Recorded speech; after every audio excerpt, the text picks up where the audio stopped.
Mutafute. Haleluya. Amena. Oh haleluya. Amena. Imani shimwe. Bwana asifiwe. Birakwiye neza. Inastahili vizuri. Yuko tuba mihemu y'Imana. Nani roho wa Mungu. Birakwiye yuko. Inastahili yuko tuba mihemu y'Imana. nani roho wa Mungu. Uyu munsi abantu. Leo abo bari mihemu y'Imana. roho wa Mungu ndani. Baba benda. Wanamenga nafikiri. Abo bari mihemu y'Imana. Hawana ndani roho wa Mungu kweli. Biblia y'amayengo. Ananiambia. Afisi ishusho. Nayo sura. Ya kumcha Mungu. Ishusho gusa. Sura tu. Ya kumcha Mungu. Ariko bakahakana. Lakini wanakana nguzo. Alikuwa alikuwa dori. Amena. Sura. Sura ni kama sura kama picha. Kitu si original. Lakini mnaona. Mimi ni original.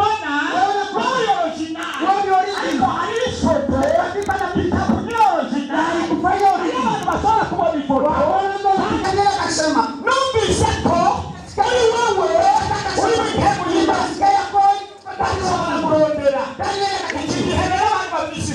wakati wana sura kama watu wakiwa ndani roho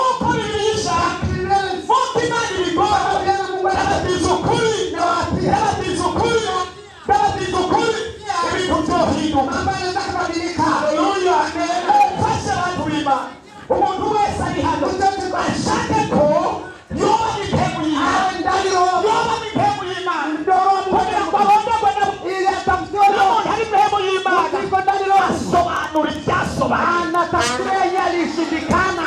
Haleluya. Haleluya. Amen.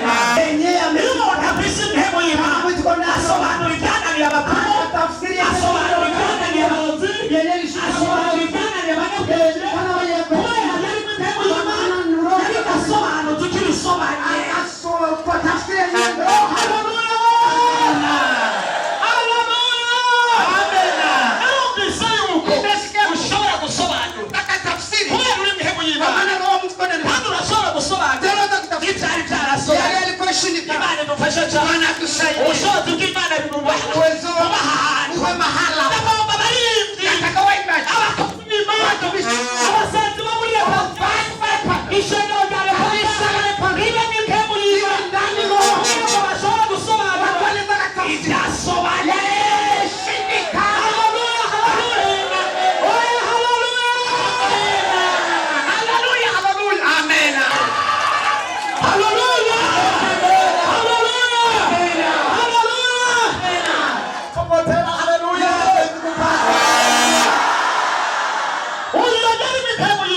Alikuwa ndani roho.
Besite lo que me lo bosite.